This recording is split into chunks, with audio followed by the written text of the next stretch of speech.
Mike is here with me this morning. How's it going, Mike? The first time you see me. I'm just asking how it's going. That's all, Mike. All right, then let's head to the cover of the Punch. Now, it starts with this major headline. It says here, Gabon, UN, Commonwealth, others condemn coup. Tinubu warns of spread. Power doesn't belong to barrels of guns. Contagious autocracy spreading in Africa. Bongo begs for freedom. Soldiers put ex-leader under house arrest and whisk away son. NULGE urges Tinubu to probe local government allocations diversion. Banks fire 110 top execs, others over 80 billion naira fraud. Vandalized pipelines, marketers predict more fuel queues. And it says here, beside the photo story, NIN registration, federal government records 48% of monthly target. Lagos Blue Line Rail begins operation September 4th. Kwankwaso still in NMPP, says a legal advisor.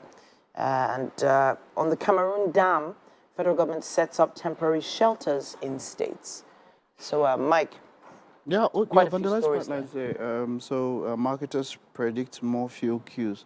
That's a headline that we don't like, that we don't want to see. We already have seen the queues already piling up from Monday, Tuesday. Yeah. They already started picking up, and then some petrol stations don't actually have fuel. And now we just found out that it's because fuel has not been, they have not lifted fuel. And that is due to the damaged pipelines. Yes, it is available in some areas. Yeah, so that's not something good there. All right. Definitely not news we want to hear. Definitely. Also, the issue of the blue... coup. Oh, okay, go ahead. The coup, yeah. I mean, a family has ruled for well over, what, 50, 60 years and all of that. It is not excusable, by the way, when it comes to taking by force, you understand? But as far as democracy goes, I don't think any country would democratically want a family. I mean, the father finishes and passes down to the son.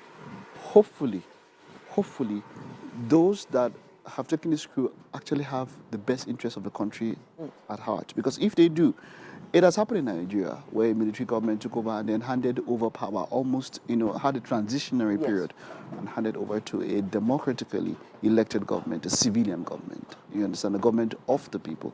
So that is what we hope is in the mind. If they have the best interest of the country at heart, then there should be a transition period, and then they hand over to because now the majority of the issue stems from the fact that the elections that still kept the sun. I mean, 53 years was not credible, So if hopefully they have the best interest of Gabon at heart, and they have a transitionary government and hand over as soon as possible to a democratically elected government.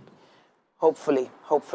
I was going to touch on the Lagos Blue Rail line. We talked about that a bit earlier on. I'm looking forward to seeing how much of alleviation it would have when it comes to transportation crisis. I feel like it's one route. Yeah. Let us see how that one happens. Let us see how it turns out. We have the Nation newspaper with us as well this morning, and it says here, Tinubu, world leaders, UN, AU, EU reject Gabon junta. Sixth African coup, deeply concerning. What African presidents should do, according to Oyebode Keshi Ogunsonwo.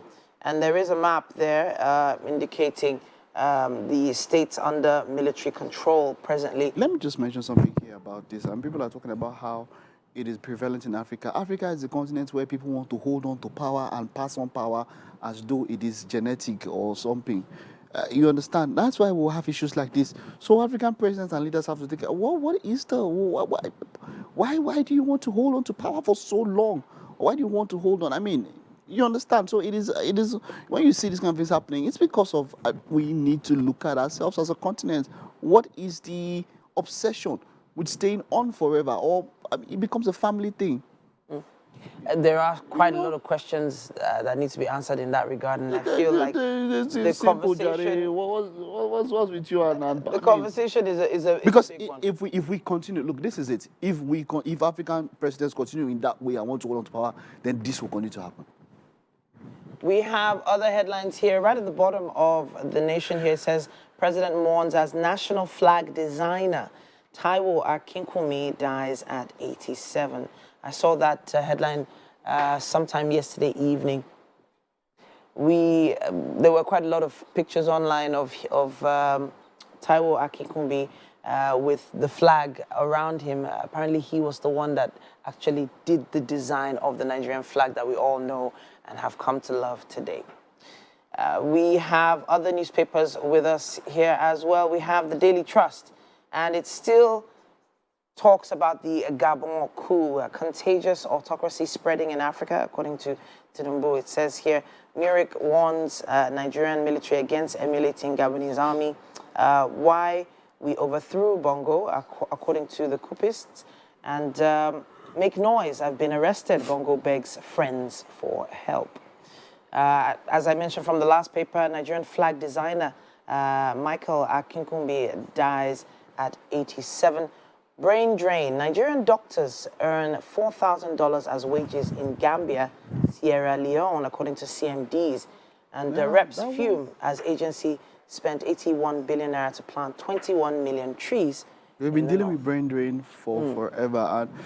And there was a time when, was it the Minister of Health and some members of the legislature came out to say something, and it seemed very bitter, but then you understand something, that education is subsidized in Nigeria. You understand?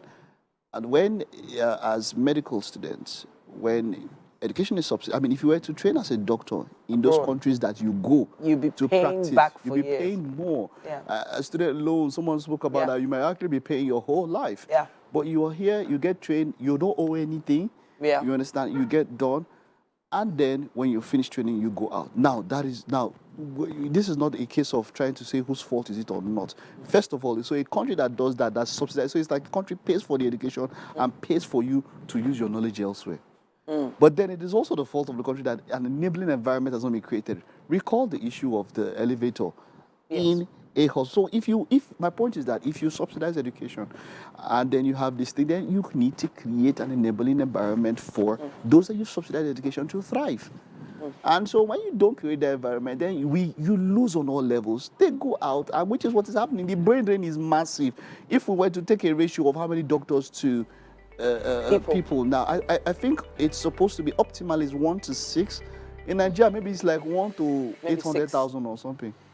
You know, it's actually interesting. I was speaking with I was actually speaking with a private medical care practitioner who actually mentioned how much money is being paid to Nigerian doctors that she trained, who eventually jackpot, and she pays them to come back.